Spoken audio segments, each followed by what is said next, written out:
Ah, kenapa perasaanku enggak enak kayak gini? Sebenarnya apa yang terjadi? Aku menutup map yang berisi berkas-berkas. Kulangkahkan kaki menuju taman. Entah kenapa aku ingin sekali menatap wajah Arum di sana. 2 hari yang lalu Arum datang ke kantorku tapi kita tidak bertemu. Lama aku memandangi fotonya, hingga Meli memanggilku. Katanya klien baru yang ingin menggunakan jasa perusahaanku menelponku ke HP namun tidak tersambung. Aku tersenyum kecut, memang aku sengaja mematikan paket datanya agar tidak terganggu oleh siapapun. Baik, aku terima di sini saja, permisi Pak. Meli meninggalkanku sendirian. Segera kunyalakan paket data dan menelpon klien tersebut. Sebenarnya 2 hari yang lalu kami belum deal untuk kerjasama, dia masih ragu kepada perusahaanku. Memang kami belum pernah terlibat kerjasama sekalipun. Pak Irham, aku setuju kita kerjasama dan perusahaan Andalah yang kami pilih sebagai kontraktor untuk proyek baru kita. Oh begitu Pak, terima kasih atas kepercayaan yang diberikan kepada kami. Oke, kita bahas planning selanjutnya, kita harus ketemu. Oke, sebentar lagi saya ke kantor Pak Irham. Oke, saya tunggu. Lama kami rapat.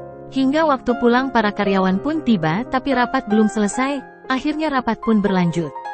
Alhamdulillah, selesai juga Pak Irham. Alhamdulillah Pak Karso, nanti saya kabarin kapan Pak Irham melihat lokasi proyeknya biar segera bisa dikerjakan. Oke, saya tunggu, kami pun bersalaman. Kulirik jam dinding menunjukkan jam 17:30, sebentar lagi maghrib. Aku mengantar Pak Karso sampai pintu keluar, lantai 1, sekalian aku juga mau istirahat.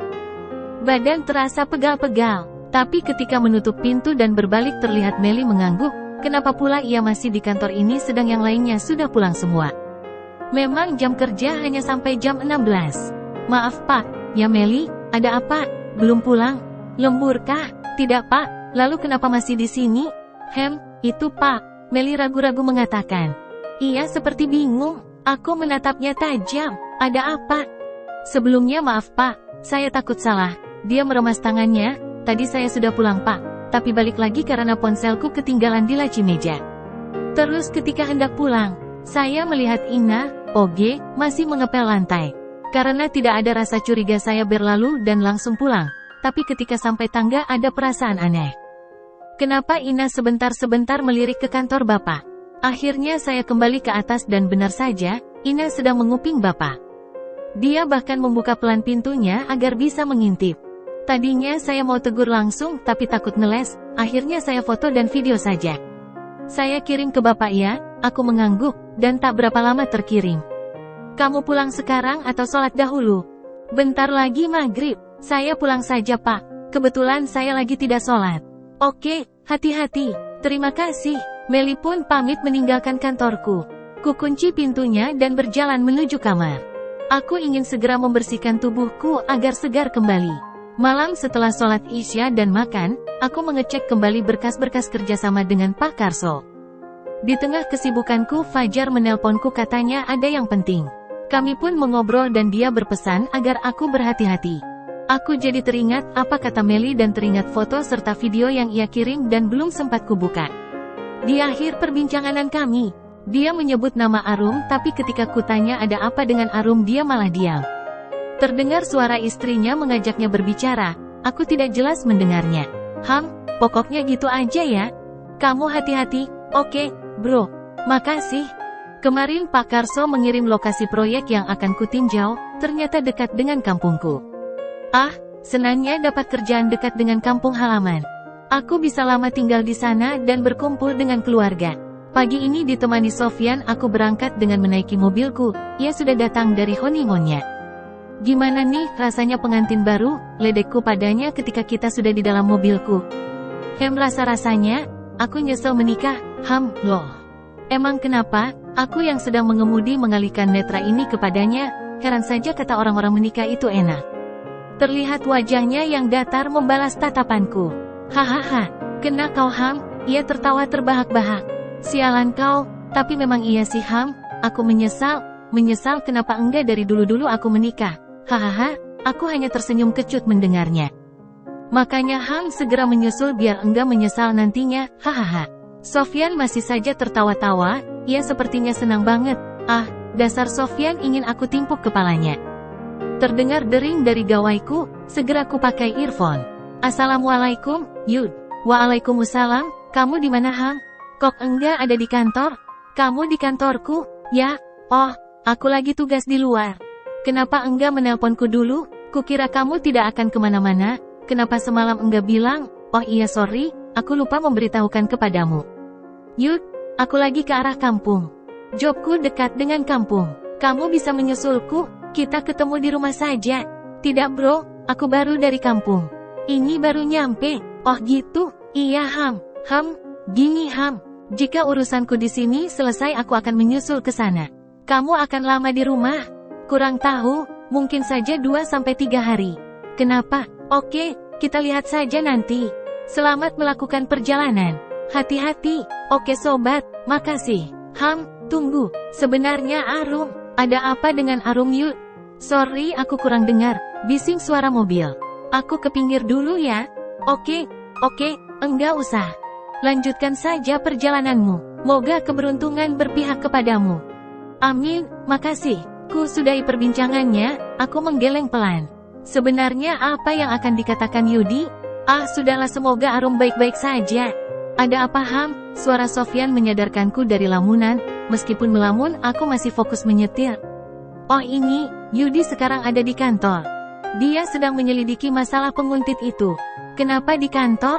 Ia curiga ada orang dalam, karyawan yang bekerja sama dengan si pengirim gelap tersebut. Semalam aku sudah mengirim video OG yang mencurigakan kepadanya. Oh iya Arum baik-baik saja kan Yan? Arum, dia kan pulang kampung Ham? Oh iya, kapan? Kenapa? Tunggu, kamu tak tahu, aku menggeleng. 4 hari yang lalu, kata Tika setelah dari kantormu ia buru-buru mudik karena emaknya pingsan. Oh ya, kenapa aku tidak diberitahu? Aku berpikir sejenak. Pantas saja Yudi dan Fajar menyebut namanya.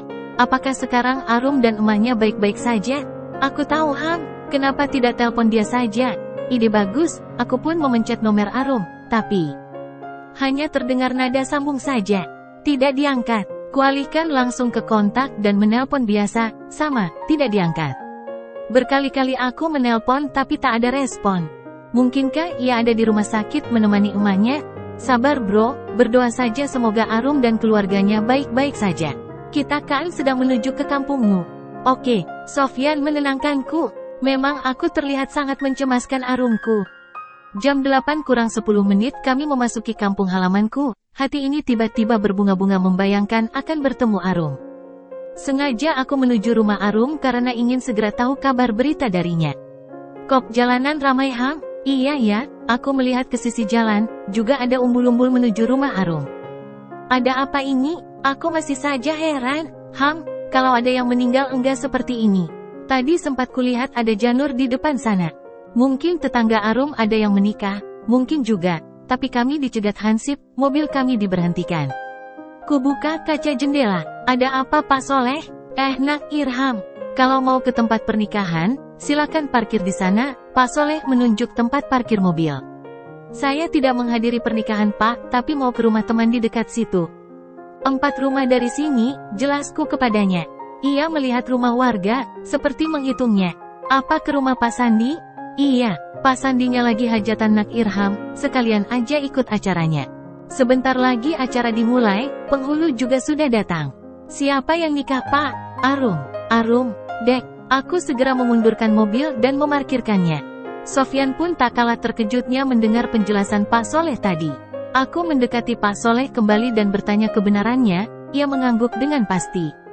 Ah, Arumku akan menikah, dengan siapa? Segera kulangkahkan kaki melangkah ke rumahnya dengan berlari. Sofyan mengikuti dari belakang, sampai di depan rumah yang sudah berdiri tenda dan dihiasi dengan janur khas pernikahan. Aku berhenti dan mengatur nafasku.